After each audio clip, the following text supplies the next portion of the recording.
नजर सब पर। नमस्कार, मैं हूं दीप्ति शर्मा और आप सभी का स्वागत करती हूं थर्ड आई न्यूज नेटवर्क में।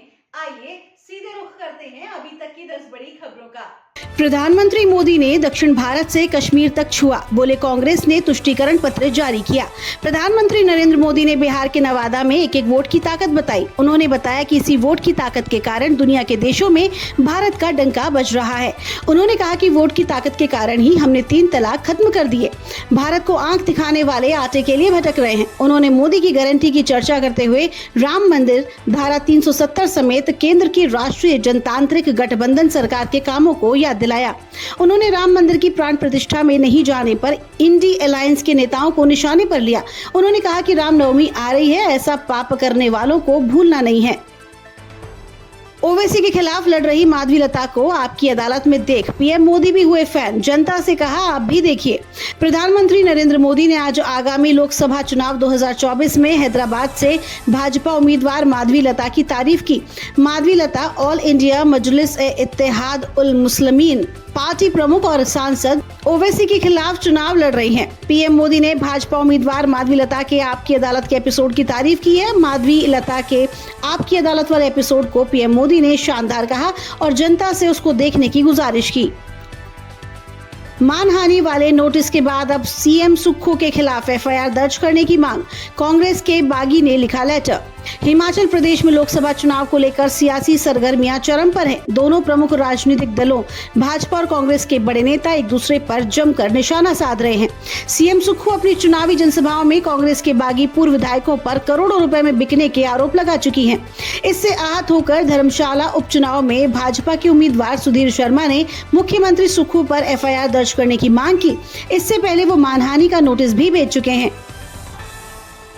शीश महल से लेकर शराब घोटाले तक बीजेपी ने दिल्ली में सेल्फी पॉइंट बना केजरीवाल को घेरा, मांगा इस्तीफा। शराब घोटाले में मुख्यमंत्री अरविंद केजरीवाल की गिरफ्तारी के बाद से ही दिल्ली का सियासी पारा चढ़ा हुआ है। केजरीवाल की गिरफ्तारी के खिलाफ आम आदमी पार्टी के नेता जंतर मंतर पर उपवास रख रहे हैं, तो वहीं बीजेपी दिल्ली में आप पर भ्रष्टाचार का आरोप लगा जोरदार प्रदर्शन कर रही है। दिल्ली बीजेपी के नेता मुख्यमंत्री अरविंद केजरीवाल के इस्तीफे की मांग को लेकर ये प्रदर्शन कर रही है। इस प्रदर्शन के दौरान पालिका बाजार पार्क में बीजेपी ने सेल्फी पॉइंट भी लगाए हैं। इसके जरिए शराब घोटाले तथा अन्य घोटालों को दिखाया गया है। पिता ने गोली मारकर की बेटी की हत्या, पुलिस ने जलती चिता से निकलवाई लाश। यूपी के एटा में शनिवार की शाम एक पिता ने अपनी ही बेटी की गोली मारकर हत्या कर दी। इसमें लड़की के भाई ने भी पिता का साथ दिया। गोली लगने के बाद परिवारजन रक्त रंजित लड़की को अस्पताल ले गए थे, जहां डॉक्टरों ने उसे मृत घोषित कर दिया। परिवारीजन पुलिस को सूचना दिए बगैर ही शव का अंतिम संस्कार कर रहे थे। मौके पर पहुंची पुलिस ने जलती चिता से शव निकाल कर पोस्टमार्टम के लिए भेजा। पुलिस ने पिता और भाई के खिलाफ केस दर्ज कर जांच शुरू कर दी है। यूरोप और यूएस से भारत के संबंधों को खराब करने की साजिश चीन का वामपंथी नेटवर्क कर रहा है काम। साल 2014 में नरेंद्र मोदी के प्रधानमंत्री बनने के बाद से भारत ने अमेरिका और यूरोपीय देशों के साथ तेजी से रणनीतिक और रक्षा संबंध बनाए हैं, जिसने चीन में खलबली मचा दी है और कम्युनिस्ट शासन अब इस संबंध को तोड़ने के लिए काम कर रहा है। राजस्थान में 1.13 लाख लोगों को किया पाबंद, 1.5 लाख हथियार थानों में किए जमा। राजस्थान में भय मुक्त, निष्पक्ष और भेदभाव रहित लोकसभा चुनाव करवाने के लिए प्रदेश भर में कानून व्यवस्था की स्थिति पर कड़ी नजर रखी जा रही है। इसी क्रम में राजस्थान पुलिस ने अब तक 800 से अधिक अवैध हथियार जब्त किए हैं। विराट कोहली के नाम दर्ज हुआ एक और बड़ा कीर्तिमान, सुरेश रैना का किया रिकॉर्ड चकनाचूर। राजस्थान रॉयल्स के खिलाफ खेले गए मुकाबले में विराट कोहली का बल्ला जमकर बोला। कोहली ने शानदार बैटिंग करते हुए आईपीएल 2024 का पहला शतक जमाया और 113 रन बनाकर नाबाद रहे। केदारनाथ गंगोत्री उत्तराखंड 4 धाम यात्रा पर अपडेट। ऑनलाइन रजिस्ट्रेशन की 8 अप्रैल 2024 है डेट।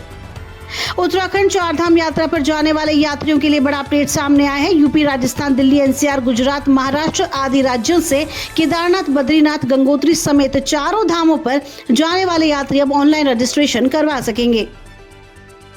काशी के गंगा घाटों पर लगातार स्वच्छता हेतु जन जागरूकता कार्यक्रम चला रही नमामि गंगे की टीम ने श्रमदान कर गंगा किनारे बिखरी गंदगियों को समेटा। तो ये थी अभी तक की 10 बड़ी खबरें। देश विदेश की ताजा तरीन खबरों के लिए जुड़े रहिए थर्ड आई न्यूज नेटवर्क के साथ। नजर सब पर। नजर सब पर।